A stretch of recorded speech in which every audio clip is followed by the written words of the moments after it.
My name is Nicole Stevens, and I am 32 years old. To my family, I am nothing more than a failure, a daughter who wasted her potential to count boxes of spam in an army warehouse. But they don't know the truth. Yesterday, at my younger brother's infantry graduation under the scorching Georgia sun, my father pointed a finger in my face and said, "Sit in the back row, Nicole. Don't let your sloppy appearance embarrass your brother." I did exactly what he asked. I swallowed the lump of bitter rage in my throat and took my seat among the strangers. But then, Drill Sergeant Frey, the terror of the entire base, suddenly halted the marching formation. He didn't look at the generals on the reviewing stand. He marched straight toward me, the useless daughter in the cheap seats, slammed his heels together, and executed a perfect hand salute reserved for a supreme commander. My father's face went from triumphant to ghost white in a split second. He didn't know that single salute just triggered a chain of events that would expose the darkest secret of this base and rip his perfect family facade apart forever. Let me know where you are watching from in the comments, and hit that subscribe button if you believe that a person's value isn't found in what they brag about, but in the burdens they silently carry. The humidity at Fort Benning doesn't just make you hot, it owns you. It wraps around your throat like a wet wool blanket and squeezes until you can barely breathe. It was 10 in the morning, and the air was already thick enough to chew on. Around me, the grandstands of the parade field were packed with families fanning themselves with programs, the air smelling of sunscreen, diesel exhaust, and cheap perfume. My parents, Robert and Linda Stevens, looked like they were attending a royal coronation. Dad was wearing his best navy blue suit. Despite the 90-degree heat, his chest puffed out so far I thought the buttons on his shirt might turn into projectiles. Mom was in a floral Sunday dress, her hair sprayed into a helmet of blonde curls that not even a hurricane could disturb. They sat in the front row of the VIP section, a spot reserved for immediate family members. They looked perfect. They looked proud. And they looked at me like I was a stain on a silk sheet. I wasn't wearing a suit. I was wearing a pair of faded Levi's, a plain black t-shirt, and my beat-up work boots. I hadn't slept in 30 hours because I'd just flown in from a black site briefing in Syria via a cargo transport. But I couldn't tell them that. To them, I was just Nicole, the specialist E4 who worked in logistics, the box kicker, the disappointment. "Nicole, honey," my mother whispered, leaning in close but not touching me, as if poverty were contagious. Her voice had that sugary southern drawl that dripped with venom. "Why don't you go sit up a few rows back? You know, near the walkway? You smell a little bit like industrial grease and sweat. We don't want to distract Adam when he marches by, do we?" I looked at her. Her makeup was flawless. Her eyes were cold. "Sure, Mom," I said, my voice flat. "And tuck that shirt in," my father snapped, not even looking at me. His eyes were glued to the empty parade field, waiting for his golden boy. "God, look at you. You look like a mechanic. Sit in the back. Don't embarrass us today. This is Adam's day." I didn't argue. I didn't tell him that the grease smell was actually residue from a hydraulic line that burst on a C-130 while we were extracting a high-value target 2 days ago. I didn't tell him that the reason my eyes were red wasn't laziness, but the aftermath of a flashbang grenade during a breach simulation.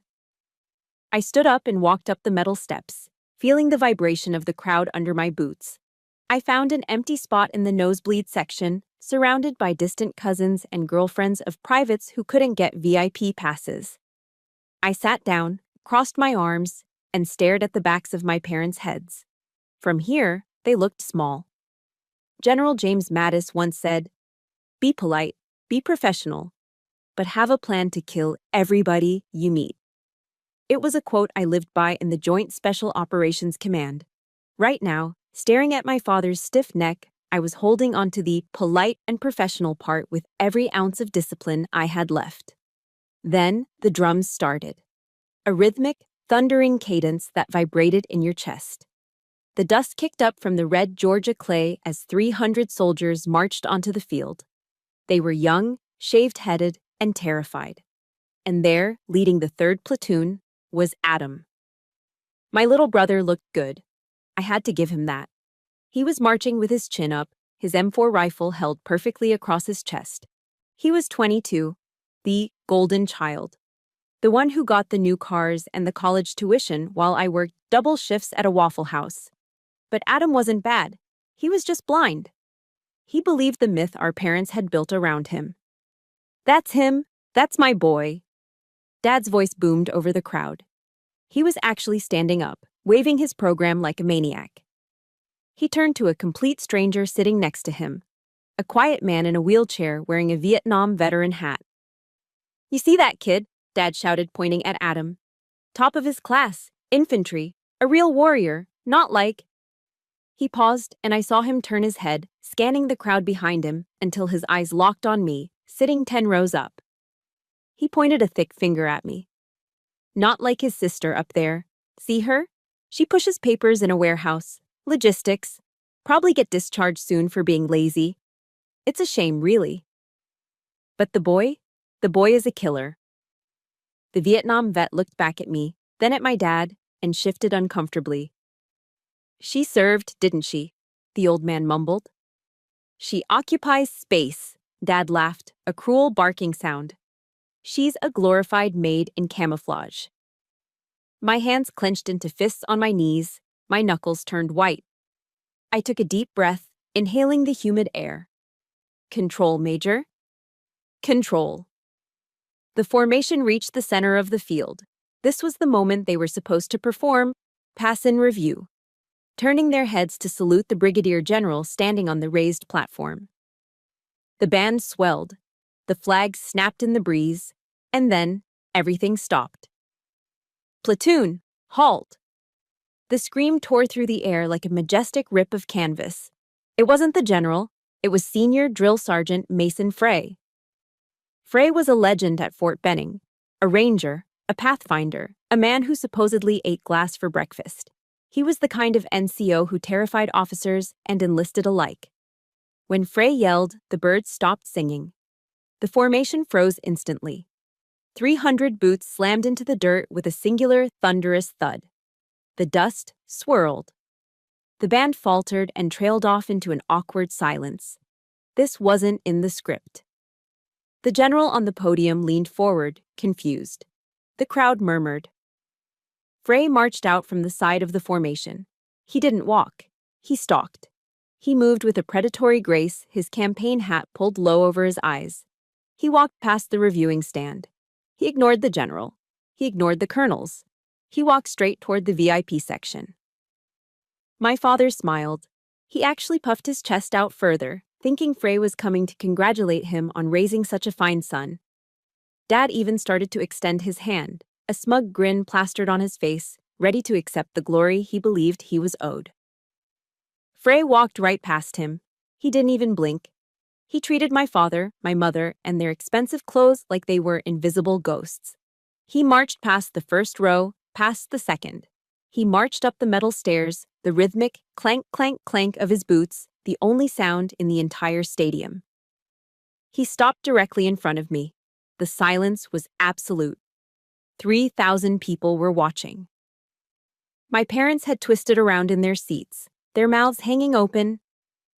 Frey stood rigid. He looked at me, the woman in the dirty t-shirt and work boots. And then, with a snap that echoed across the bleachers, he drove his right hand up to the brim of his hat. It was a textbook salute, sharp, respectful, unwavering. "Ma'am," Frey barked, his voice projecting clear and loud, strong enough for my father to hear every syllable. "Reviewing officer on deck. I was not informed of your presence, Major Stevens. My apologies for the lack of protocol." "Major." The word hung in the heavy air like a grenade with the pin pulled.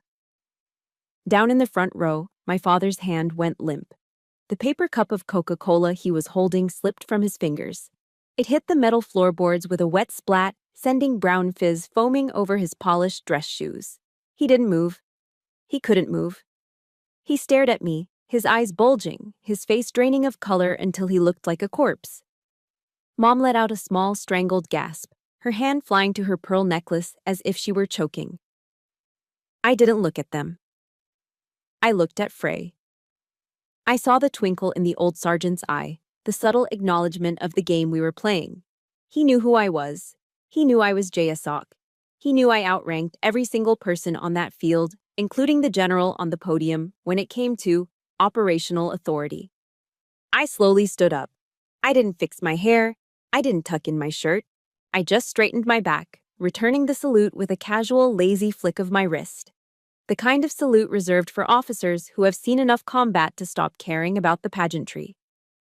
"Carry on, Sergeant," I said, my voice low and cool. "Don't let me interrupt the show." "Hooah, ma'am!" Frey shouted. He cut his salute, did an about-face that was sharp enough to slice the air, and marched back down the stairs. I didn't sit back down. I couldn't. The air in the stadium had changed. The whispers were starting, spreading like wildfire. I could feel hundreds of eyes burning into me, but the only ones I felt were the two pairs of eyes in the front row. I looked down at my father one last time. He looked up at me, confusion and horror warring for dominance on his face. He looked like a man who had just realized he'd been betting on the wrong horse for 30 years. I didn't give him the satisfaction of an explanation. I simply put my sunglasses back on, turned my back on the ceremony, and began to walk toward the exit ramp. My boots clanged against the metal, a lonely, rhythmic beat against the shocked silence of my family. The show was over, but the war had just begun. I sat inside the cab of my truck, gripping the steering wheel until my knuckles turned white. It was a beat-up 2008 Ford F-150, the kind with rust eating away at the wheel wells and an air conditioner that had given up the ghost somewhere back in 2015. The interior smelled of old coffee, stale dust, and the faint, metallic scent of gun oil that seemed to seep from my pores no matter how many times I showered.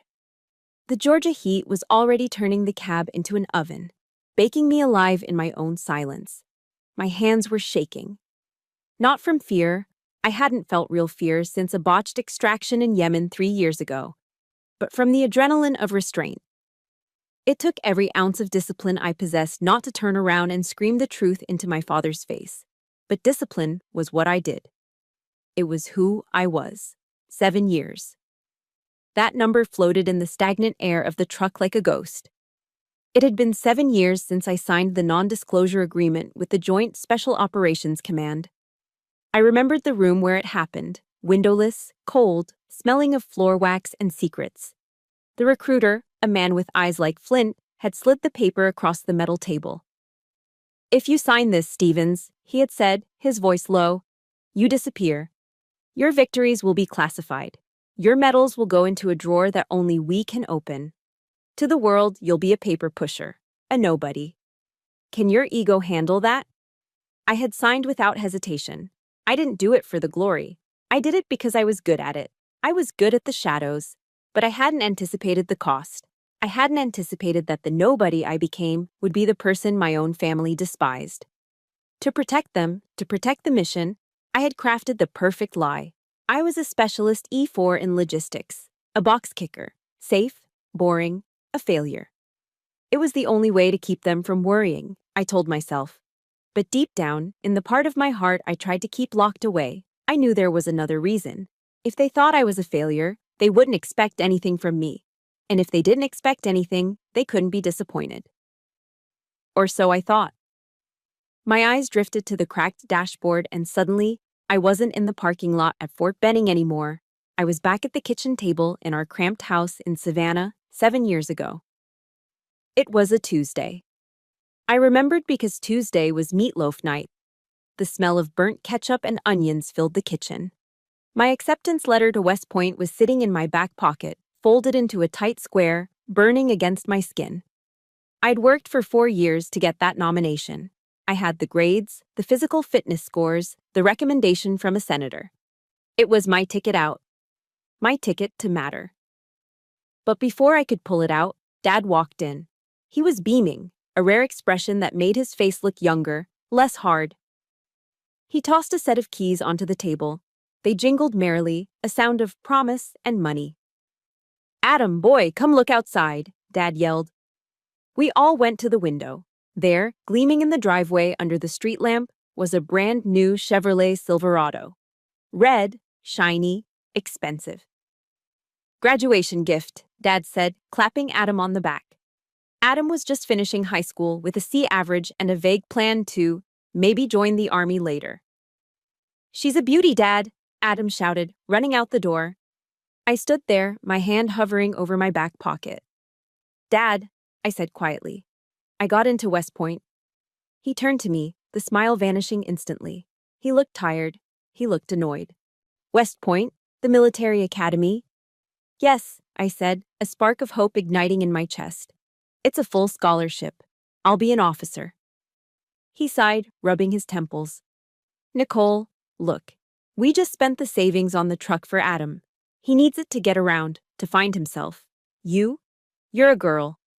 West Point is hard. It's for men who want to be generals. You'll go there, struggle, probably drop out, or meet some lieutenant and get married. Then what? All that effort for nothing. But it's free, Dad, I argued, my voice trembling. It's an honor. It's a waste, he said firmly, turning back to watch Adam rev the engine of his new truck.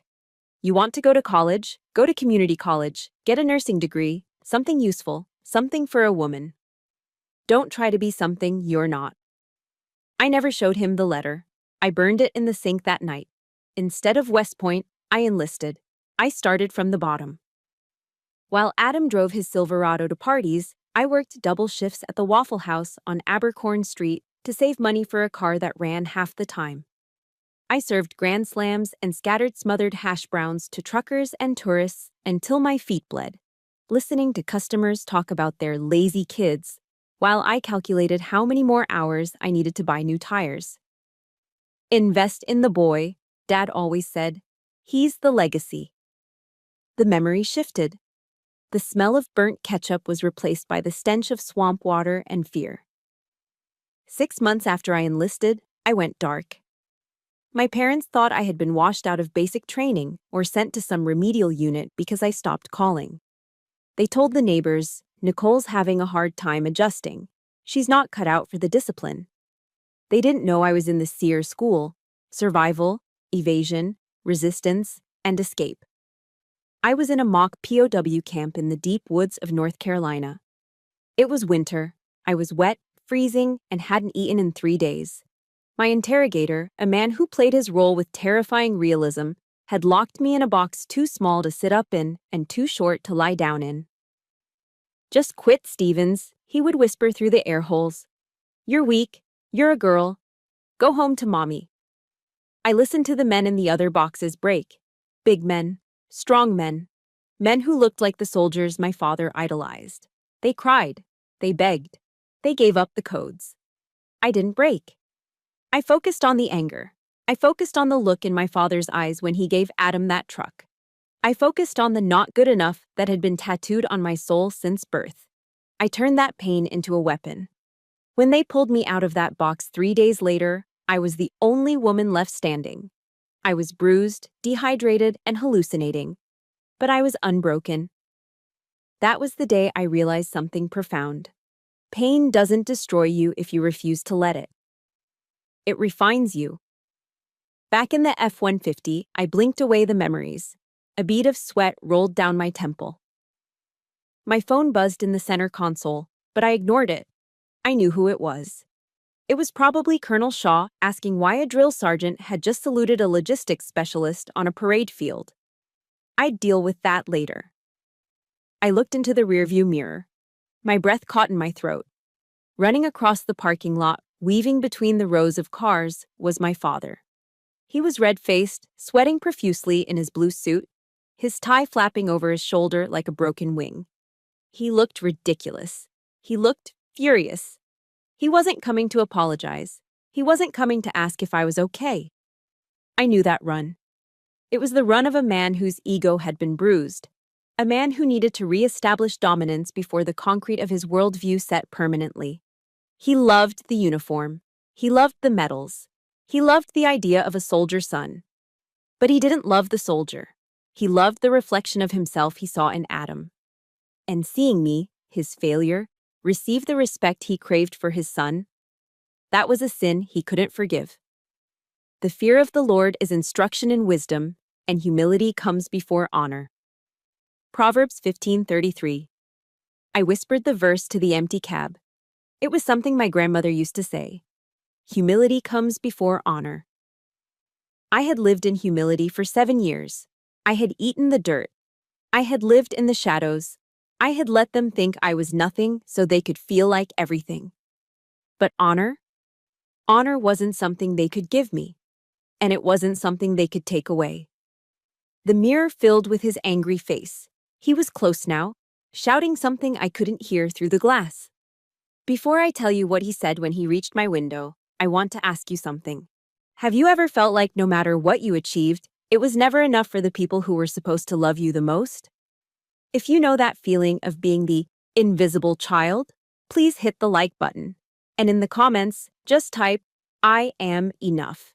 Let's remind each other that our worth isn't defined by anyone else's opinion. My father reached the truck. He slammed his fist against the passenger window, the sound exploding in the small space like a gunshot. His mouth was moving, shaping words I knew would hurt. But for the first time in my life, looking at him through the dirty glass, he didn't look like a giant. He looked like a small, angry man trapped outside in the heat, while I sat safe in the driver's seat, holding the keys to my own life. I took a breath, unlocked the doors, and prepared for war. The glass of my driver's side window vibrated violently as my father's fist slammed against it again. Thud, thud, thud. Open this damn door, Nicole, he screamed, his voice muffled but unmistakably filled with the kind of rage that used to make me cower under my bed when I was 10. Don't you dare ignore me.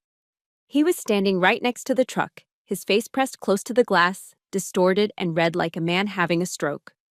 Sweat was pouring down his forehead, matting his thinning hair to his scalp. He looked less like a proud father and more like a man whose entire reality had just cracked, and he was desperate to smash whatever had caused the fracture. I didn't flinch. I sat perfectly still, my hands resting lightly on the steering wheel, watching him unravel. Inside the cab, the silence was heavy, broken only by the rhythmic pounding of his fist and the faint hum of the engine idling. You think you're funny? He shouted, spit flying from his lips. You think this is some kind of joke? Did you pay him? Is that it? He stepped back, looking around wildly to see if anyone was watching, then leaned in again, his eyes wild. How much did you pay Sergeant Frey to put on that little show, huh? A month's salary? Did you bribe him with whiskey? Tell me. I took a slow breath, letting the air fill my lungs and expand my ribcage. This was the moment. I could drive away. I could leave him there, screaming at dust. But something in me, maybe the soldier, maybe the daughter who was finally done, needed to look him in the eye. I pressed the button on the door panel. The window motor whined in protest as the glass lowered exactly 2 inches. Just enough to hear him clearly. Just enough for my voice to reach him. Not enough for him to reach in. Step back, Dad, I said. My voice was quiet. It wasn't the voice I used at Thanksgiving dinner when I politely asked for the potatoes. It wasn't the voice I used when I called to wish Mom a happy birthday and listened to her complain about her arthritis. It was my command voice, low, flat, devoid of emotion but heavy with authority. It was the voice I used to order airstrikes. My father froze. His hand, raised to strike the glass again, hovered in midair. He blinked, confusion flickering across his face like static on an old TV screen. He had never heard me speak like that. To him, I was Nicole the mouse. Nicole, the doormat. What did you say to me? He sputtered, his face turning a darker shade of purple. I said step back, I repeated, turning my head slowly to look him directly in the eyes. I didn't take off my sunglasses. You are causing a scene on a federal military installation.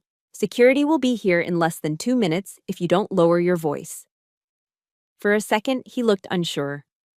The authority in my tone threw him off balance. But then, the toxic pride, that deep, insecure masculinity that defined his entire generation, came roaring back. He couldn't let a woman, let alone his daughter, tell him what to do. Don't you quote regulations to me, he roared, grabbing the top of the window with his fingers and shaking the truck. I know this base better than you ever will. I almost enlisted in '82. I know how this works. He almost enlisted. That was Robert Stevens in a nutshell. A man who built his identity on things he almost did and resented anyone who actually did them. "You embarrassed us, Nicole," he yelled, pointing a finger through the crack in the window, inches from my nose. "You embarrassed your brother. Today is Adam's day. He is a warrior. He earned this. And you have to make it about you, don't you? You have to pull some stunt because you're jealous." "Jealous," I repeated, the word tasting like ash in my mouth. "Yes, jealous." He was hysterical now, his voice cracking. People walking to their cars were stopping to stare.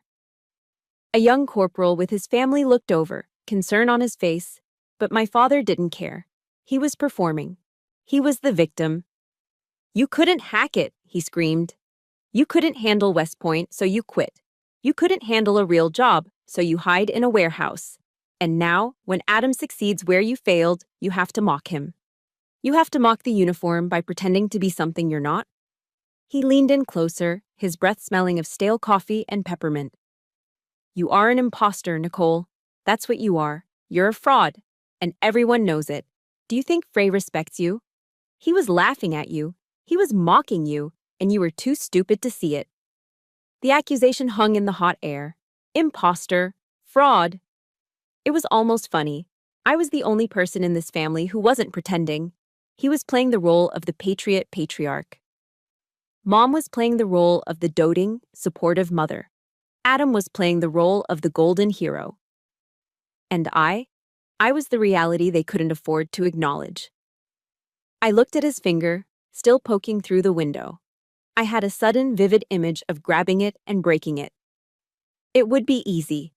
A simple twist of the wrist. Krav Maga basics. But I didn't. That's what the old Nicole would have fantasized about in anger.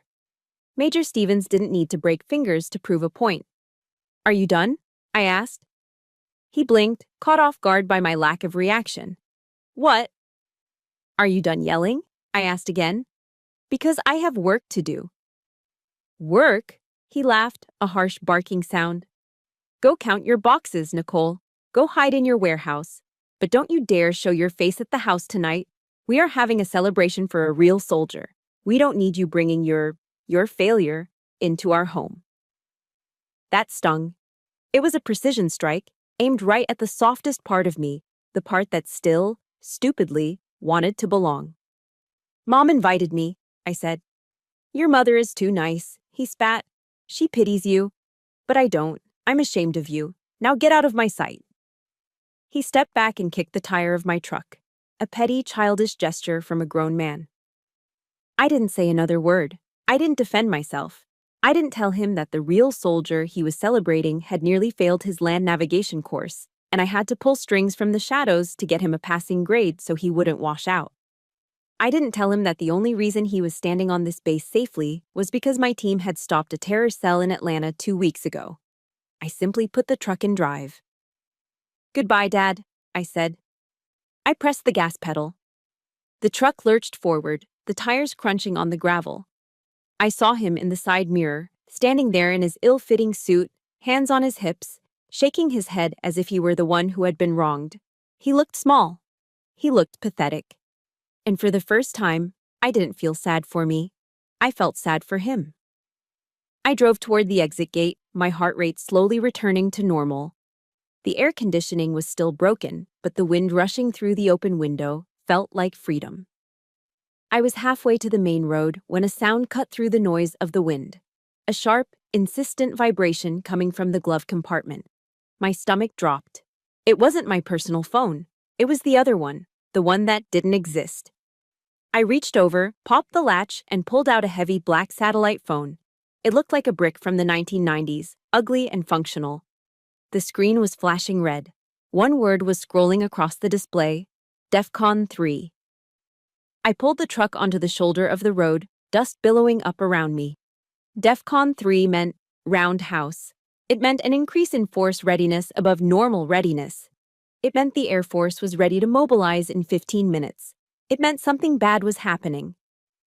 I punched in my access code. The screen cleared and a secure text message appeared. Sender. SOC Central Time, 11:42 hours. Status, Critical message. Cyber intrusion detected on JSON servers. Source traced to Fort Benning internal network. Initiate protocol. Ghost. Report to SOC immediately. I stared at the screen. A cyber attack. From inside the base. My blood ran cold. This wasn't just a drill. Someone was trying to breach the Joint Special Operations Command network, and they were doing it from right here, under our noses. I looked at the time. 11:43 a.m. My mother wanted me home for the party at 5:10 p.m. My father had just told me to stay away, and now the United States military needed me to hunt down a traitor. I tossed the phone onto the passenger seat. The irony was almost suffocating. My family thought I was a disgrace who counted boxes. My country thought I was the only one who could save the network. I gripped the gear shift. "Sorry, Dad," I whispered to the empty truck. "I guess I won't be counting boxes today." I spun the steering wheel, swinging the heavy truck around in a tight U-turn, kicking up a cloud of red Georgia dust. I wasn't going to the warehouse. I was going to war. And God help anyone who stood in my way. I should have kept driving. I should have driven straight to the base, reported to the Secure Operations Center, and never looked back.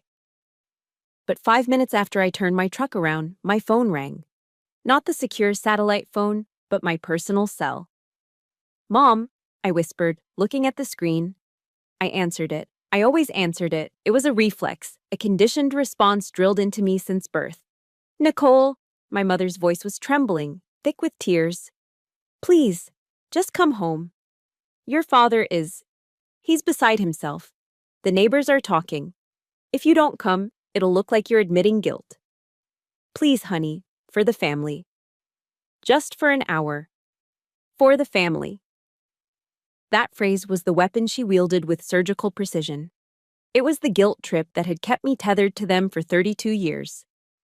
"I'm on my way," I said, hating myself for saying it. I had to stop at the house anyway. My encrypted laptop and tactical go bag were hidden under the floorboards of my old bedroom closet. If I was going to hunt a cyber terrorist, I needed my gear. When I pulled into the driveway of the small ranch-style house on Elm Street, it looked like the 4th of July had exploded. American flags lined the walkway. Red, white, and blue balloons bobbed in the humid breeze. A banner hung across the garage door. "Congratulations, Private Adam Stevens, our hero." The smell hit me as soon as I stepped out of the truck. BBQ ribs, slow-cooked, smoky, slathered in that thick, sweet molasses sauce my dad was famous for. It was the smell of home. It was the smell of celebration. And today it smelled like rejection. I walked up the driveway, my boots heavy on the concrete. Through the large bay window, I could see them. The house was packed. My parents had invited everyone. Aunts, uncles, neighbors, people from church. They were laughing, holding drinks, clapping Adam on the back. I took a deep breath and opened the front door. The noise died instantly. It was like someone had cut the power to a stereo. 30 heads turned to look at me. The laughter evaporated, replaced by a thick, suffocating silence. My father was standing by the fireplace, a glass of whiskey in his hand. He glared at me, his eyes narrowing, but he didn't say anything. He'd already said his piece in the parking lot. Now he was letting the crowd do the work. "Well, look who decided to show up," a shrill voice cut through the quiet. It was Aunt Kendra. She was sitting on the recliner, nursing a glass of Chardonnay, her face flushed. Kendra had never liked me, mostly because I refused to join her pyramid scheme selling essential oils 3 years ago. "We were just talking about you, Nicole," Kendra said, swirling her wine. She looked around the room, making sure she had an audience. "We heard about your little performance at the graduation. Tell me, how much does an actor cost these days? Did you have to save up your warehouse wages for a whole year to afford that?" A ripple of laughter went through the room. It wasn't loud, but it was cruel. I didn't look at Kendra. I looked at Adam. He was standing in the corner, holding a beer, still wearing his dress uniform. He looked uncomfortable. He looked at the floor, at his shoes, at the ceiling, anywhere but at me. "It wasn't a performance," I said quietly. "Oh, honey, give it up," Kendra laughed. We all know you're just jealous. Adam is the real deal. You're just, well, you're you. My mother bustled out of the kitchen, wiping her hands on an apron that said, World's Best Mom. She looked frantic, her eyes darting between me and Dad, desperate to keep the peace. Okay, let's eat, she chirped, her voice too high, too bright. The ribs are ready. Come on, everyone, to the dining room. The tension broke as people shuffled toward the dining room, eager for food and eager to ignore me. I followed them, mostly because I needed to get to my old room down the hall, and the dining room was on the way. The table was set beautifully. The good china, the white porcelain with the gold rim that Mom only brought out for Christmas and Easter, was laid out. Crystal glasses sparkled under the chandelier. There was a massive platter of ribs in the center, flanked by bowls of potato salad, coleslaw, and cornbread. And on the sideboard, a huge apple pie. Everyone took their seats. Dad at the head, Mom at the foot, Adam on Dad's right, Aunt Kendra, Uncle Bob, the neighbors. They all pulled out chairs. I stood at the edge of the room. I looked at the table. There were 12 chairs. There were 12 people sitting. There was no chair for me. I stood there, feeling the blood drain from my face. I looked at my mother. She was busy pouring iced tea, avoiding my gaze. Mom? I said. She looked up, feigning surprise. Oh dear, I must have miscounted. We borrowed the neighbor's chairs and we ran out. She didn't miscount. She never miscounted. She bustled over to the sideboard and picked up a stack of paper plates. The cheap, flimsy white ones you use for a toddler's birthday party. She grabbed one, walked over to the serving platter, and used a pair of tongs to pick up a rib. It wasn't a whole rack. It was a small burnt end piece that had fallen off the bone. She plopped it onto the paper plate, added a spoonful of watery coleslaw, and handed it to me. Here you go, honey, she said, smiling that tight, fake smile. Since there's no room at the table, why don't you go sit out on the back porch? It's nice and cool out there. Besides, she lowered her voice to a whisper. You're used to eating out of cans in that warehouse, aren't you? This is a treat.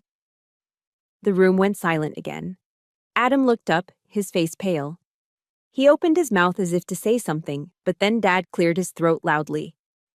Adam snapped his mouth shut and looked back down at his plate. I looked at the paper plate in my hand. It was sagging under the weight of the grease. I looked at the china plates on the table. I looked at my family. They weren't just excluding me. They were erasing me. They were telling me in the clearest language possible that I did not belong. I was the help. I was the ghost. I was the mistake they tolerated, but never celebrated. Sure, Mom, I said. My voice didn't shake. The porch is fine. I turned around and walked out the sliding glass door. The back porch was dark. The sun had gone down, and the only light came from the yellow glow of the windows behind me. I sat down on the old rusted metal glider that had been there since I was a kid. The air was cooling down, but it was still humid, the crickets chirping a frantic rhythm in the grass. I put the paper plate on the small side table. I didn't touch the food. Through the glass, I could see them. They were laughing. Dad was making a toast, raising his glass to Adam. Mom was beaming. Aunt Kendra was stuffing her face with ribs. It looked like a Norman Rockwell painting, perfect and wholesome. And I was on the outside, looking in. I reached into my pocket and pulled out the satellite phone. It vibrated again, a harsh buzz against my palm. Sender. SOC Central status. Red update. Malware activated. Firewall breach imminent. Target identified as Mainframe Sector 7. Major Stevens, we need intervention now. I stared at the message. Sector 7. That was the nuclear command protocols. This wasn't just a hack. This was an act of war. I looked back at the window. My father was laughing, his head thrown back. He had no idea. None of them did. They were celebrating a boy who played soldier, while the woman they banished to the porch was the only thing standing between them and a catastrophe. Something inside me snapped. It wasn't a loud snap. It was the quiet sound of a tether breaking. The guilt, the obligation, the desperate need for their approval. It all just dissolved. I stood up. I picked up the paper plate. I walked over to the large metal garbage can by the back door. I looked at the burnt rib. I looked at the watery coleslaw. "Enjoy the party," I whispered. I dropped the plate into the trash. It landed with a soft thump. I didn't go back inside to get my laptop. I didn't need it. I had a backup drive in my truck. I didn't need to say goodbye. I didn't need to explain. I walked around the side of the house, through the dark shadows of the azalea bushes. I climbed into my truck, the engine roaring to life like a waking beast. As I backed out of the driveway, I saw the banner again. Our hero. I put the truck in gear and floored it. The tires spun on the asphalt, screeching as I peeled away from the house, away from the lies, away from the people who would never know who I really was. The time for being the good daughter was over. Major Stevens was on duty, and she was done eating scraps. The drive from my parents' house to Fort Benning usually took 20 minutes. I made it in 12. My Ford F-150 rattled and groaned as I pushed it to 80 miles per hour down Victory Drive. The night air whipped through the open windows, carrying the scent of pine and distant ozone. I wasn't Nicole the disappointment anymore. I wasn't the daughter who ate ribs off a paper plate on the back porch. That person had been left behind in a trash can on Elm Street. As the main gate of the base came into view, the transformation was complete. My posture straightened. My grip on the wheel tightened, not in anger, but in focus. My mind began to categorize and prioritize data streams, threat level, entry protocols, network architecture, containment strategies. I slowed the truck as I approached Checkpoint Alpha. The line for visitors and regular personnel was long, a snake of taillights stretching back onto the highway. But I didn't get in that line.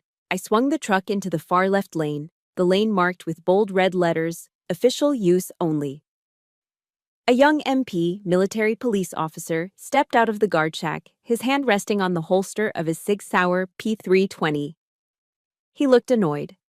He saw a beat-up, rusted truck driven by a woman in a t-shirt and jeans trying to use the VIP lane. He held up a hand, palm out. "Stop the vehicle. Turn around, ma'am. This lane is for 06 and above, or special clearance personnel only." I rolled down the window. I didn't argue. I didn't explain. I simply reached into my center console and pulled out my lanyard. Attached to it wasn't the standard green common access card that every soldier carried. It was a black card, matte finish, no photo, just a gold chip and the embossed seal of the Department of Homeland Security overlaid with the JSOC insignia. I held it out. The MP shone his flashlight on it. He squinted. Then his eyes widened. He looked from the card to my face, then back to the card. He pulled a scanner from his belt and swiped it. The scanner didn't beep. It emitted a low, steady tone. The small screen flashed red, then green. "Access granted. Level 5. Yankee White." The MP's annoyance vanished instantly, replaced by a look of sheer panic. He realized he had just tried to turn away someone with clearance higher than the base commander. "My apologies, ma'am," he stammered, snapping to attention so fast his hat almost fell off. He hit the button to open the barrier. "You are cleared for immediate entry." I gunned the engine, and the truck roared past the barrier. I drove deep into the heart of the base, heading toward the restricted sector on the north side, a cluster of nondescript concrete buildings surrounded by double fences and razor wire. This was the SOC, the Special Operations Center. I pulled up to the inner gate. The cameras recognized my license plate instantly. The heavy steel gates rolled back without me even having to stop. I parked the truck in a spot marked "Reserved, Command." It sat there, a rusted heap of junk next to the sleek black SUVs of the other high-ranking officers. The contrast was perfect. Inside the SOC, the air was cool and sterile. I walked up to the main security door. A retinal scanner glowed blue on the wall. I leaned in. A beam of red light swept across my eye. Beep. Identity confirmed, Major Nicole Stevens. The door hissed open. The SOC was in chaos. Dozens of analysts were hunched over monitors, typing furiously. Large screens on the wall displayed maps of the global network traffic, red lines pulsing like infected veins. Colonel Shaw was standing in the center of the room, barking orders. He looked stressed. I don't care what the firewall says. Pull the plug on the external servers if you have to. Colonel, I said, my voice cutting through the noise. Shaw turned. Relief washed over his face. Stevens, thank God, we've got a massive breach. Someone is tunneling into the nuclear protocols. I know, I said, dropping my bag on the nearest desk. I saw the signature. It's the Hydra malware. If you pull the plug, it will trigger a kill switch and wipe the drives. Then what do we do? Shaw asked. I sat down at the main terminal. My fingers flew across the keyboard. We open the door. Let them think they're in. I'm initiating Protocol Aegis. We're going to trace the signal back to the source. But that's risky, Shaw warned. I didn't come here to play it safe, Colonel, I said, not looking up. I came here to kill the threat. For the next hour, I was in the zone. The world narrowed down to lines of code. I was hunting, and I was good at it. Outside, the night patrol was making its rounds. My brother, Private Adam Stevens, was walking point. He was tired, his feet hurt, and the adrenaline of the graduation had worn off, leaving him with a headache and a vague sense of disappointment. Keep it tight, ladies, the squad leader barked. Eyes open. They were patrolling the perimeter of the restricted sector. As they rounded the corner of the SOC building, Adam stopped. He blinked, rubbing his eyes. There, parked right in front of the main entrance, in a spot clearly marked for high command, was a truck. It was a rusted, beat-up 2008 Ford F-150 with a dent in the rear bumper. That's Nicole's truck, Adam whispered. He looked around. There were Humvees with mounted machine guns. There were black government Suburbans, and right in the middle of them sat his sister's piece of junk. Keep moving, Stevens, the squad leader hissed. But Sergeant, Adam said, pointing, that's my sister's truck. She works in the warehouse. She can't be here. If the MPs see this, they'll shoot her. Adam felt a surge of protective panic. Despite everything, Nicole was still his big sister. He couldn't let her get in trouble for parking in a top-secret zone. I have to check it out, Adam said, stepping out of formation. He jogged toward the truck. He expected to find Nicole inside, maybe crying, maybe lost. But the truck was empty. Then the heavy steel door of the SOC building hissed open. Adam froze. He ducked behind the bed of the truck, peering over the edge. Two people walked out. One was Senior Drill Sergeant Frey, the man who was a god of war in Adam's eyes. The other was a woman. It was Nicole. But it wasn't the Nicole he knew. It wasn't the sister who hunched her shoulders and mumbled apologies. She was standing tall, her spine steel straight. She was holding a tablet, the blue light illuminating her face with an intense, predatory focus. Frey was walking behind her, not beside her, behind her. Report, Sergeant, Nicole said. Her voice carried clearly in the night air. It was crisp, authoritative, and utterly commanding. Frey stopped, snapped his heels together, and stood at attention. Ma'am, the perimeter is secure. We have locked down the server nodes as you ordered. Colonel Shaw is awaiting your final authorization to counter-strike. Adam felt like the ground had just dissolved under his boots. Ma'am, ordered. Colonel Shaw? Nicole stopped and turned to Frey. She handed him the tablet. Good. Tell Shaw to initiate. And Frey? Yes, ma'am. Find out who authorized a civilian contractor to access the network logs. I want the name on my desk in 10 minutes. Understood, Major Stevens, Frey said. He saluted. A crisp, perfect salute. Nicole returned it casually, without even looking up. Go. Frey turned and ran back inside. Nicole stood there for a moment, alone under the floodlights. She looked dangerous. She looked powerful. Adam sank down against the tire of the rusted Ford. His rifle felt heavy in his hands. His entire life, every story his father had told him, every insult thrown at his sister, shattered into a million pieces. His sister wasn't a box kicker. She wasn't a failure. She was the boss. And he was just a boy playing dress-up in her world. I watched Frey disappear back into the SOC building, the heavy steel door hissing shut behind him. The silence of the restricted zone returned, broken only by the distant hum of generators and the chirp of crickets in the tall grass. I turned toward my truck. I needed to grab my backup drive. But as I reached for the door handle, I saw him. Huddled against the rear tire, practically curled into a ball, was a soldier. He was clutching his M4 rifle like a safety blanket, his helmet tilted askew. Even in the shadows, I recognized the terrified posture. "Get in the truck, Private," I said. My voice wasn't loud, but it was an order. Adam jumped as if I'd tased him. He scrambled up, fumbling with the door handle, and practically fell into the passenger seat. I slid into the driver's side and closed the door, sealing us in the quiet, stale air of the cab. I didn't turn on the engine. I just reached up and clicked on the dome light. The yellow light flooded the cab, illuminating Adam's pale, sweaty face. He was staring at me with wide eyes, his mouth opening and closing like a fish out of water. He looked at my hands, then at my face, then back at my hands as if trying to reconcile the two versions of his sister that were currently warring in his brain. "You," he whispered. "You're a major. JSOC?" I leaned back against the seat, letting out a long breath. "Yes." "But how?" Adam's voice cracked. "Why?" "For 7 years, Nicole. For 7 years, Mom and Dad have treated you like dirt. They call you a failure. They make you sit in the back row, they feed you off paper plates, and you just took it? Why didn't you tell them? Why did you let them humiliate you?" "Because they needed me to be a failure," I said simply. Adam blinked. "What?" I held up my right hand. Under the harsh dome light, the scars were impossible to miss. There was a jagged white line running across my palm from a knife fight in Kabul. There were thick, yellow calluses on my fingertips from handling hot brass and climbing ropes.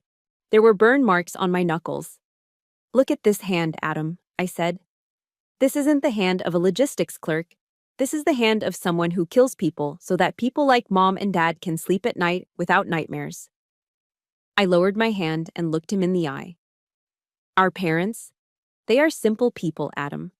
They love the idea of the military, the parades, the flags, the glory.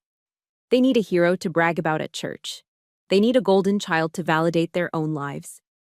I gestured to his uniform, pristine and pressed, with his marksman badge and his National Defense Service medal. The pizza stain that everyone gets just for joining. "I gave them that in you," I continued. "If they knew what I really do, if they knew the things I've seen, the things I've had to do in the dark, it would break them. Or worse, it would terrify them. So, I let them have their hero, and I took the role of the disappointment. It keeps the balance." Adam stared at me, tears welling up in his eyes. "But it's not fair," he choked out. "It's not fair to you." "Fair?" I laughed, a dry, humorless sound. A Navy SEAL friend of mine once told me, "The only easy day was yesterday." Fairness is a civilian concept, Adam. In my world, there is only the mission and the cost. I paid the cost so you wouldn't have to. Adam looked down at his chest. He touched the shiny medals he had been so proud of just this morning. Now they looked like toys. Cheap plastic trinkets compared to the weight of the silence I carried. "I'm sorry," he whispered, the tears finally spilling over. "I'm so sorry, Nicole," I laughed. "When Dad made jokes about you," I laughed. "I thought I was better than you. I thought I was the soldier." He buried his face in his hands, his shoulders shaking. "I've been such an idiot. I've been a coward." I watched him cry. Part of me, the sister part, wanted to hug him. But the major part knew that this pain was necessary. He needed to feel this. It was the only way he would grow up. "Stop crying," I said. It wasn't mean. It was firm. Adam sniffled and wiped his face with his sleeve. He looked at me, waiting for absolution. "You didn't know," I said, softening my tone just a fraction. "But now you do. And that means the game changes. You can't be the golden child anymore, Adam. You have to be a man. Can you do that?" Adam nodded vigorously. Yes, I can. I promise." "Good," I said, "because I'm going to need you to—" Suddenly, the tactical radio clipped to my belt burst into life. The static hiss filled the small cab, cutting through the emotional moment like a knife. "Ghost, This is Overwatch. Be advised, security team has apprehended a suspect in server room B. Repeat, suspect in custody. I grabbed the radio, my thumb pressing the transmit button. Copy, Overwatch, identify suspect. There was a pause. A long, heavy silence that made the hair on the back of my neck stand up. Suspect is a civilian female. ID confirmed as Kara Miller. She was caught attempting to insert a flash drive into the auxiliary port. Adam froze. His face went white. Kara, he whispered. I ignored him. Overwatch, say again. Did you say Kara Miller? Affirmative, Ghost. Suspect claims she was... Wait, one. She claims she was doing a favor for a friend. She's asking for Private Adam Stevens. Adam let out a sound that was half gasp, half sob. No, that's impossible. Kara? She's at the reception. She's waiting for me. She doesn't even know what a server is. Kara was Adam's girlfriend, a sweet, bubbly girl from Alabama who worked as a dental hygienist. She wore sundresses and smelled like vanilla. The idea of her breaking into a top-secret server room was ludicrous, unless she was being used. My mind raced back to the malware signature. Hydra. It was sophisticated, but the delivery method, a physical drive inserted into a secure port, was crude. It required a mule. Someone innocent enough to walk past security without raising alarms, but dumb enough to not ask questions. She's been set up, I said, more to myself than to Adam. Adam grabbed my arm, his grip desperate. Nicole! You have to help her. She wouldn't do this. She loves this country. She loves me. Get a hold of yourself, I snapped, slapping his hand away. I grabbed his chin and forced him to look at me. Listen to me. If she was caught in that room with that drive, she is looking at 20 years in Leavenworth for espionage, federal treason charges. Oh my God, Adam hyperventilated. Oh my God. Panic kills, Private, I said, my voice icy calm. Tears don't fix this. Action does. Someone used her. Someone gave her that drive. Do you know who she's been talking to? Has she mentioned anyone new? A friend who needed a favor? Adam shook his head frantically. No, I don't know. She just said she met a nice guy at the PX who was helping her with a surprise for me. A surprise, I repeated. Of course. I looked at my little brother. He was a mess. His world had been shattered twice in the span of 10 minutes. First, by me, and now by the woman he loved. He looked like he was about to shatter. Before we move on, I want to pause for a second. Have you ever had to be the strong one when everyone else was falling apart? Have you ever had to swallow your own feelings just to get the job done? If you understand that kind of pressure, hit the like button right now. And in the comments, just type, "Stay strong," to show your support for Nicole and Adam. Wipe your face, Private, I ordered, reaching into the back seat and grabbing my laptop bag. The pity party is over. We are going to the holding cells, and we are going to find out who put that drive in her hand. You can fix this, Adam asked, his voice trembling with hope. I'm not going to fix it, I said, opening the truck door and stepping out into the humid night. I'm going to finish it. I looked back at him. Are you coming, or are you staying in the truck? Adam took a deep breath. He wiped his eyes, straightened his helmet, and gripped his rifle. The fear was still there, but something else was pushing through it. Resolve. I'm coming, he said. Good, I said. Follow me, and don't say a word unless I tell you to. We walked toward the SOC building together. 2 soldiers, one in the light, one in the dark. But for the first time in our lives, we were walking in step. The interrogation room was cold, smelling of floor wax and anxiety. Through the one-way mirror, I watched Kara Miller falling apart. She was handcuffed to the metal table, her floral sundress looking pathetically out of place. Her mascara ran down her cheeks in black streaks. I didn't know, she wailed to the MP. Please, I swear, he said he was a friend of Adam's. He said he needed to print a recommendation letter for Adam's file, and the printer in the lobby was broken. Adam stood next to me on the other side of the glass, fists clenched. Who is he, Kara? The MP asked. I need a name. Kara sniffled. Vaughn. His name was Mr. Vaughn. He had a suit on. He looked Important. My blood froze. Vaughn, I whispered. The name tasted like bile. Curtis Vaughn. 5 years ago, I was undercover in Iraq, investigating a fuel theft ring. Vaughn was the civilian contractor in charge. He was slick, charming, and corrupt, selling our diesel to insurgents. I built a case against him, but evidence vanished, witnesses disappeared, and Vaughn walked away with a promotion. He knew Specialist Stevens had been snooping, but he didn't know I was JSOC. He thought I was just a nosy supply clerk. Now, he was here, using my brother's girlfriend as a mule to plant malware. He's trying to frame us, I said, my voice low. Colonel Shaw walked up behind me with a tablet. We traced the malware signature. It's a dead man's switch, designed to corrupt the logistics database, specifically the inventory logs for fuel depots. I let out a humorless laugh. Of course, he's stealing fuel again. He needs to crash the system to hide the discrepancies, and he's using my family to do it.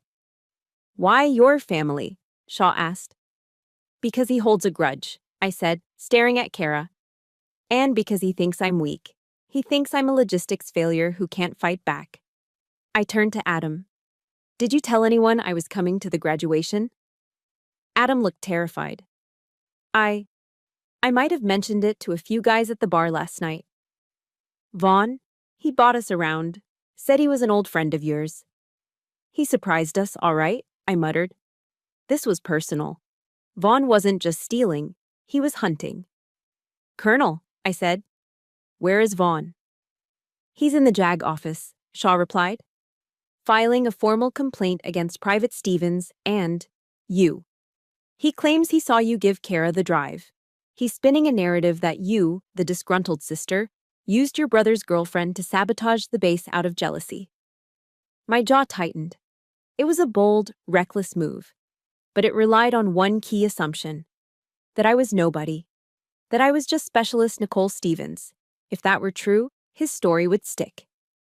He requested an immediate tribunal hearing, Shaw continued. In 45 minutes. The base commander authorized it because of the severity of the threat. I looked at my reflection in the mirror. I saw the messy bun, the jeans, the tired eyes. I saw the woman my family was ashamed of. Then I looked at Kara, terrified and innocent. I looked at Adam, trembling with rage. Vaughn wanted a show. He wanted to humiliate me publicly. He wanted to stand in court, point his finger at the jealous sister, and watch me get dragged away while he walked out with another contract. Okay, I said. He wants a tribunal. Let's give him one. Major, Shaw warned. If you walk into that courtroom, you can't do it as a specialist. You'll have to reveal your rank. 7 years of deep cover. Gone. Are you sure? I looked at Adam. He came for my family, Colonel. My cover doesn't matter anymore. I turned to Frey, standing by the door. Sergeant Frey. Ma'am. Go to my office in the secure wing. In the back of the locker, there is a garment bag. Bring it to me, and bring my full ribbon rack. All of it.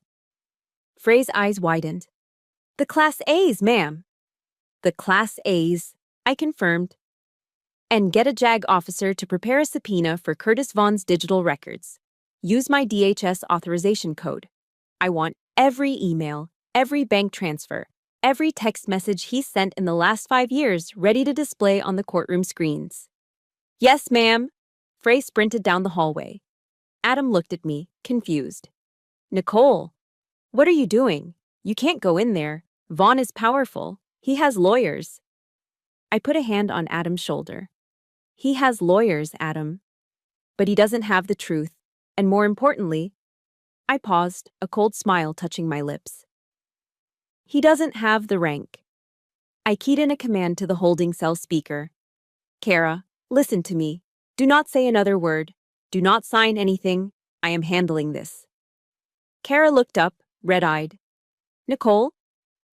I'm here, I said. Colonel Shaw, delay the proceedings by 10 minutes. Tell them the defendant is preparing her defense. Shaw grinned. With pleasure, Major. I walked to the women's locker room. It was empty. I splashed cold water on my face, washing away the dust of the road and the shame of the paper plate. I looked at myself. Showtime, Nicole. Frey walked in, carrying a black garment bag. He hung it on the hook. Fresh from the dry cleaners, ma'am. I unzipped the bag. Inside hung the dark blue Army service uniform, the Class A dress blues, the gold braid on the sleeves, the gold oak leaves of a major on the shoulders, and on the chest, rows of colorful ribbons. The bronze star with valor, the purple heart, the Defense Superior Service Medal. It was a uniform that commanded respect. It was a uniform that told a story of blood, sacrifice, and unyielding duty. It was who I really was. Thank you, Sergeant, I said. Wait outside. I began to undress. Off came the jeans. Off came the t-shirt. Off came the disguise. I pulled on the crisp white shirt. I buttoned the jacket. I adjusted the tie. I pinned the nameplate, Stevens. I looked in the mirror one last time. The woman staring back wasn't the sister who sat on the porch. She was a predator. She was a judge. She was the storm that Curtis Vaughn never saw coming. I straightened my cap, pulled it low over my eyes, and turned toward the door. Vaughn wanted a tribunal. I was going to give him an execution. The courtroom was packed. Word had spread fast that a civilian contractor was pressing charges against a soldier's girlfriend for espionage. The air was thick with tension and the low murmur of gossip. I waited in the vestibule, just outside the heavy oak doors. I could hear Curtis Vaughn's voice through the wood. It was smooth, oily, and dripping with false concern. Your Honor, Vaughn was saying, it brings me no pleasure to be here. I have supported this base for years, but security is paramount. When I saw Ms. Miller attempting to access the restricted network, I was shocked. And when I learned that she was instructed to do so by Specialist Stevens, well, it paints a disturbing picture of negligence within the Stevens family. I adjusted my cuffs. I checked the alignment of my ribbon rack one last time. Through the small window in the door, I could see my parents. They were sitting in the back row, huddled together like frightened children. My father's head was in his hands. My mother was weeping silently into a tissue. They looked broken. They believed the lie. They believed that their failure of a daughter had finally destroyed everything. The prosecution rests, the JAG officer said uncertainly. He looked at the empty defense table. Does the defense have anyone? The judge, a stern-faced colonel named Patterson, looked over his glasses. Is Specialist Stevens present? That was my cue. I didn't open the door. I kicked it. The double doors flew open with a resounding bang that echoed off the high ceilings like a gunshot. The entire room jumped. Every head turned. I stepped into the aisle. I wasn't wearing the grease-stained t-shirt. I wasn't wearing the faded jeans. I was wearing the United States Army Service uniform. The dark blue jacket was tailored to perfection. The gold braid on the sleeves caught the light. On my shoulders, the gold oak leaves of a major gleamed with undeniable authority. But it was my chest that made the room gasp. Rows of colorful ribbons stacked 4 high. The bronze star with a V device for valor. The Purple Heart. The Defense Meritorious Service Medal. The Global War on Terrorism Expeditionary Medal. And right at the top, the Combat Action Badge. It was the resume of a ghost. It was the history of a warrior who had been everywhere and done everything, all while the world thought she was counting boxes. The sound of my heels on the hardwood floor was sharp and deliberate. Clack, clack, clack. For 3 seconds, there was absolute silence, the kind of silence where you can hear a heartbreak. Then, reflex took over. A young captain in the front row saw my rank. He shot out of his seat like a spring. "Attention on deck," he screamed. The sound was electric. Instantly, every soldier in the room, MP, JAG officer, clerk, snapped to attention. The rustle of fabric and the stomp of boots filled the air. Even Colonel Patterson, the judge, stood up behind his bench. Only the civilians remained seated. My father looked up, his eyes bulging out of his head. His mouth fell open, his jaw practically hitting his chest. He looked from my face to the rank on my shoulder, his brain trying to process the impossible image before him. My mother stopped crying. the tissue frozen halfway to her nose. And Curtis Vaughn? He turned pale. He gripped the railing of the witness stand, his knuckles turning white. The smirk slid off his face like slime. I didn't look at my parents. I didn't look at the judge. I kept my eyes locked on Vaughn as I marched down the center aisle. I stopped in front of the defense table where Kara was sitting, still handcuffed. She looked up at me, her eyes wide with wonder. "Major Stevens," Judge Patterson said, his voice respectful but confused. "I wasn't aware you were involved in this case." "I am the case, Colonel," I said. My voice didn't need to be loud. It carried the weight of command. I walked up to the witness stand. I stood toe-to-toe with Vaughn. He was a tall man, but right now he looked small. He smelled of expensive cologne and fear. "You seem surprised, Mr. Vaughn," I said softly. I don't know who you are," Vaughn stammered, trying to regain his composure. "I was told Specialist Stevens." "Specialist Stevens doesn't exist," I cut him off. "She was a cover, a ghost. But I'm very real, and I have a very long memory." I turned to the judge. "Your Honor, I am Major Nicole Stevens, Joint Special Operations Command, Cyber Warfare Division. I am taking over this jurisdiction under Title 10, United States Code, Section 302. "On what grounds?" Patterson asked. "On the grounds that the witness, Mr. Curtis Vaughn, is an enemy combatant engaged in active sabotage against the United States military." The room erupted in gasps. Vaughn's lawyer jumped up. "Objection! This is preposterous." "Is it?" I asked. I pulled a small remote from my pocket and pointed it at the large screen behind the judge.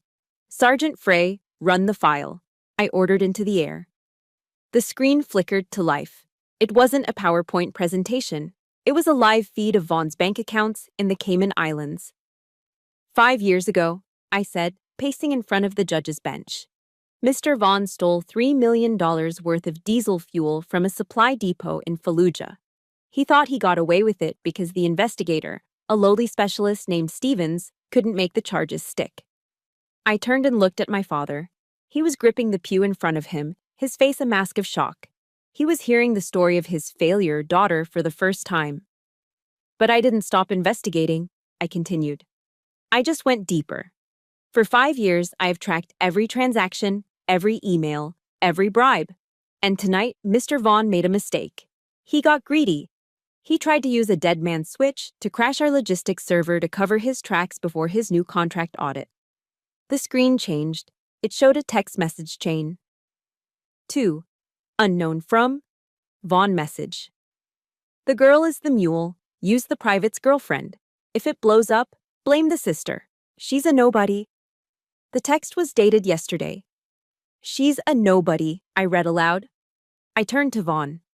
"Is that what you thought, Curtis? You thought I was a nobody?" Vaughn was shaking now. Sweat was pouring down his face. This is fabricated. You can't prove that's my phone." "I don't have to," I said. "Because the malware you gave Kara, I wrote the counter code for it 3 years ago. When you activated it, you didn't crash the system. You pinged my personal server. You rang my doorbell, Curtis." I leaned in close, my voice dropping to a whisper that only he and the dead silent courtroom could hear. "You thought you were playing a game with a box kicker, but you were playing chess with a grandmaster, and you just lost your king." I turned to the MPs standing by the door. "Arrest him," I ordered. The MPs didn't hesitate. They rushed the stand. They grabbed Vaughn by the arms and slammed him against the wall. The click of handcuffs echoed through the room, a sound much sweeter than the ones on Kara's wrists. "You can't do this," Vaughn screamed as they dragged him away.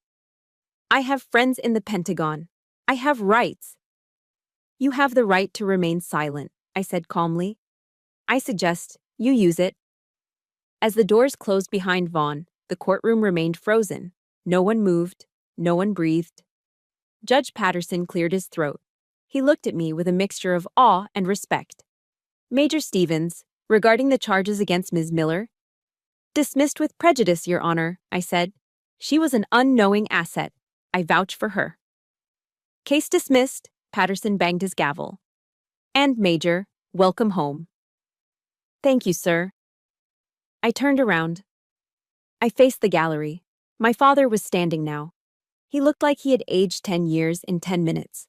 His eyes were locked on the bronze star on my chest, the medal for valor in combat, the medal he had always dreamed his son would earn. And it was pinning on the chest of the daughter he had thrown away. He took a step toward me, his hand reaching out, trembling. Nicole! I didn't stop. I didn't smile. I didn't acknowledge him. I looked right through him as if he were made of glass, as if he were the ghost now. I walked down the aisle, past him, past my mother, past the stunned crowd. My boots clicked on the floor with the steady rhythm of a soldier who had completed her mission. I pushed open the doors and walked out into the cool, night air. The trial was over. The villain was gone. But the hardest part was yet to come. I had to bury my family, not in the ground, but in my heart. The double doors of the courthouse swung shut behind me, muffling the chaos of the courtroom. But they couldn't block out what was coming next. I knew it. I could feel it. I walked down the wide marble hallway, the sound of my heels sharp and lonely. Clack, clack, clack. Nicole! Nicole! Wait! The voice was shrill, desperate, and sickeningly familiar. It was the voice of a woman who realized she had just bet on the losing horse and was scrambling to change her ticket. I stopped. I didn't turn around immediately. I took a breath, centering myself, putting the armor back on over my heart. Nicole!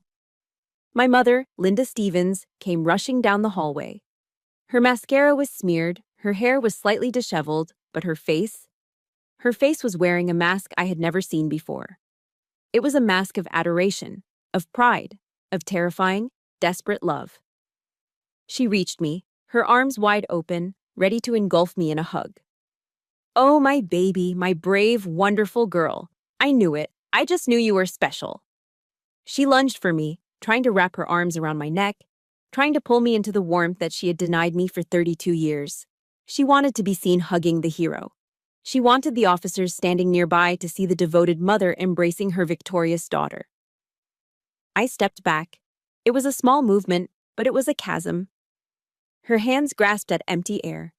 She stumbled slightly, her smile faltering. Don't, I said. My voice wasn't loud. It wasn't angry. It was just dead. Nicole, she stammered, her eyes wide and wet. Honey, what's wrong? Mom is here. I'm so proud of you. Why didn't you tell us? We could have celebrated you. We could have. Stop, I said, cutting through her babble like a knife through rot. Don't rewrite history, Linda. You don't get to do that. She flinched at the use of her first name. Nicole, I'm your mother.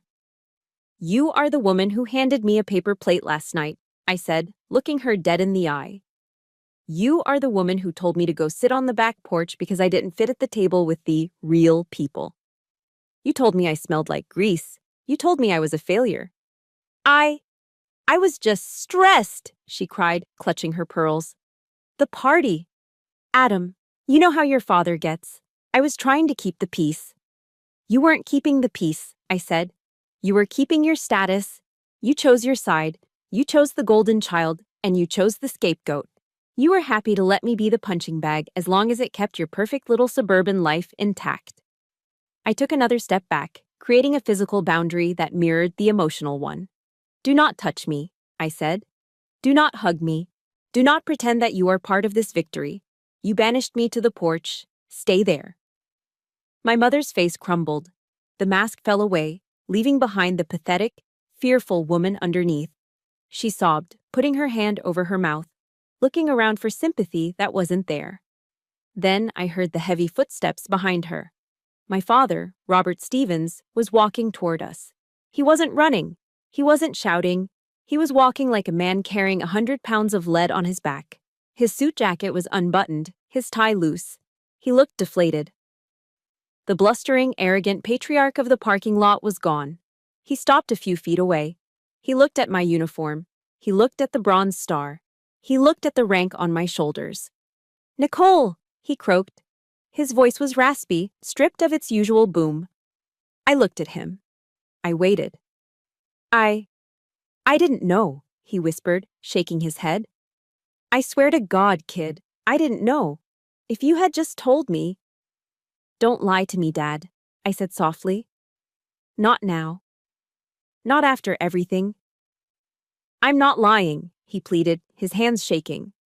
I thought you were a clerk. I thought you quit West Point because it was too hard.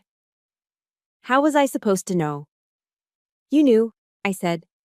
You saw the scars on my hands. You saw the way I moved. You saw the 1,000-yard stare in my eyes when I came home for Christmas. You saw it all. I took a step closer to him, lowering my voice so only he could hear the truth that was about to shatter him. You chose not to see it, I said. Because if you admitted that I was strong, if you admitted that I was a warrior, then you would have to admit that you were wrong. You would have to admit that a girl could do what you never did. You would have to admit that your golden boy was just a boy, and your failure was the one protecting him. He flinched as if I had slapped him. You built your entire identity on the idea that men are soldiers and women are nothing, I continued. My success was a threat to your ego, so you buried it. You decided I was a failure because that was the only version of me you could handle. He stared at me, his mouth opening and closing, but no words came out. Tears, real tears, born of shame and broken pride, welled in his eyes. He choked out, I'm sorry. I know you are, I said. And I meant it. He was a sorry sight, a man hollowed out by his own prejudice. But sorry doesn't fix 7 years, Dad, I said. Sorry doesn't take back the insults. Sorry doesn't put me back at the dinner table. I looked at both of them, my creators, my tormentors, my family. I felt a sharp physical pain in my chest. It was the death of hope. The hope that maybe, just maybe, if I was good enough, if I was strong enough, they would finally love me for who I was. But they didn't love me. They loved the uniform. They loved the medals. And now that I had them, they wanted to love me. But it was too late. Love isn't a reward for performance. It's supposed to be the baseline. Goodbye, Robert. Goodbye, Linda, I said. I didn't call them Mom and Dad. I couldn't. Those titles belonged to people who protected you, not people who sacrificed you. I turned my back on them. Nicole, my mother wailed. Where are you going? Please.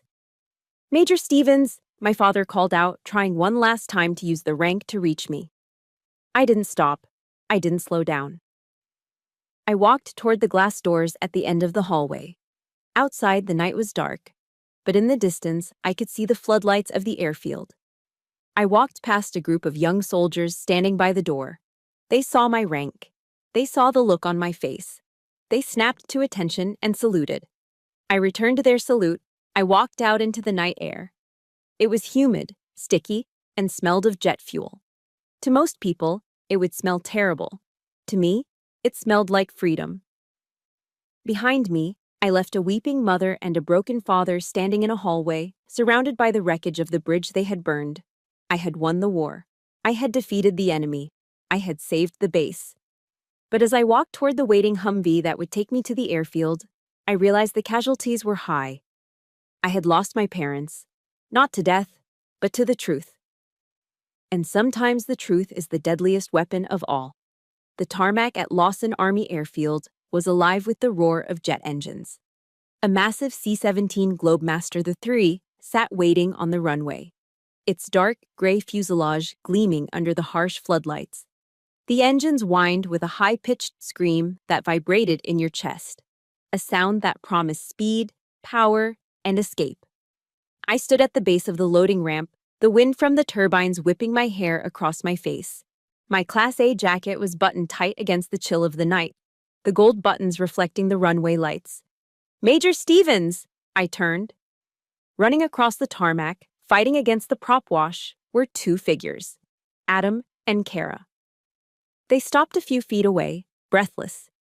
Kara looked exhausted, her sundress wrinkled, her eyes still red from crying, but she was free. Adam looked different. The boyish uncertainty was gone from his face, replaced by a somber, hardened maturity. We thought you'd leave without saying goodbye, Adam shouted over the roar of the engines. I almost did, I admitted. I looked at Kara. She stepped forward, twisting her hands nervously. Nicole. Major. I don't know how to thank you. I was so scared. I thought my life was over. You held up, Kara, I said. You didn't crack. You didn't sign anything. A lot of trained soldiers would have folded under that kind of pressure. I reached into the pocket of my jacket. My fingers closed around cool, heavy metal. I pulled it out. It was a challenge coin. In the military, a challenge coin is more than just a souvenir. It's a handshake. It's a bond. It's a sign of respect that says, you are one of us. This one was matte black. On one side, it bore the JSOC insignia. On the other, a skull and crossbones with the Latin phrase, sine pari, without equal. I took Kara's hand and pressed the coin into her palm, closing her fingers around it. Keep this, I said. It's not a medal. It's a reminder. You are stronger than you think. You faced a monster tonight, and you survived. Don't let anyone tell you you're weak. Kara looked down at the coin, tears welling up in her eyes again. But this time, they weren't tears of fear. Thank you, she whispered. I turned to Adam, my little brother, the golden child who had finally seen the tarnish on the gold. He stood straight, his shoulders squared. He wasn't looking at the ground anymore. He was looking me in the eye. I'm sorry about Mom and Dad, he said, his voice thick with emotion. I tried to talk to them outside the courthouse. They're in shock. They'll survive, I said. They have their house. They have their reputation. And they have you. I stepped closer to him. I didn't hug him. I put my hand on his shoulder, gripping the fabric of his uniform. Listen to me, Adam, I said, my voice cutting through the wind. You are the pillar now. You are the only honest thing left in that house. Protect them. Love them. But do not let them own you. I squeezed his shoulder harder. Do not let them turn you into a puppet for their ego, I continued. Be your own man. Be the soldier you want to be, not the one Dad wishes he was. Do you understand me? Adam nodded. I understand. Good. I released him. And Adam, the next time you see a logistics clerk, buy her a coffee. You never know who she really is. A small, sad smile touched his lips. Hoo-ah, Major. I took a step back toward the gaping maw of the C-17. The crew chief at the top of the ramp waved at me, signaling that it was time to go. Goodbye, Adam, I said. Adam took a deep breath. He snapped his heels together. He raised his right hand in a slow, deliberate salute. It wasn't the sloppy, hurried salute of a private trying to impress an officer. It was crisp. It was sharp. It was filled with a profound, aching respect. It was a salute from a brother to a sister, from a student to a master, from a man to a warrior. I looked at him for a long moment, memorizing his face. Then I returned the salute. Slow, precise, final. I turned and walked up the ramp. The interior of the C-17 was cavernous and dim, lit by red tactical lights. It smelled of hydraulic fluid and old canvas. I found a jump seat along the wall, strapped myself in, and leaned my head back against the webbing. The ramp hissed shut, sealing out the night, sealing out Georgia, sealing out the life I had left behind. The engines roared to full power. The massive plane shuddered and began to roll. I closed my eyes as gravity pushed me back into the seat. I pictured my parents standing in that hallway, small and broken. I pictured the empty chair at the dinner table. I pictured the paper plate in the trash. For 32 years, I had defined myself by that empty chair. I had defined myself by their rejection. I had let the hole in my heart shape the person I became. But as the wheels left the ground, as the plane banked sharply into the dark sky, I felt something shift inside me. The hole wasn't there anymore. It had been filled.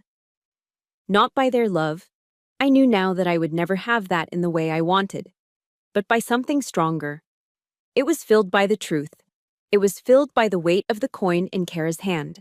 It was filled by the look in Adam's eyes when he saluted me. I reached into my pocket and pulled out my own coin. I rubbed my thumb over the raised letters. Without equal. I looked out the small porthole window. Below me, The lights of Fort Benning were shrinking, turning into a cluster of glittering stars in the black void of the south. Somewhere down there was a house with a hero banner on the garage. Somewhere down there was a porch where I had eaten alone. Let them have the house.